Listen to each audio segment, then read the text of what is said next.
In this video, I will show you how to convert HEIC to JPG on iPhone.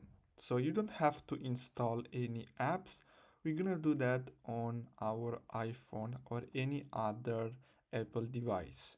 So what you're gonna have to do is simply open the Files app on your iPhone, and then what you're gonna have to do is simply create a new folder. So I'm gonna create a new folder and I'm gonna name it JPG, and then you're gonna have to simply open it.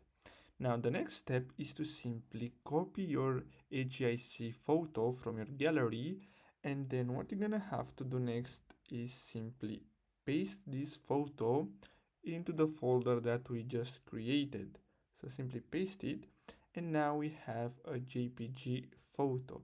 So all you have to do now is simply click on the share button and then simply save it. So simply tap on save image, and now we should have the photo in our gallery as a JPG. So basically that's all you have to do.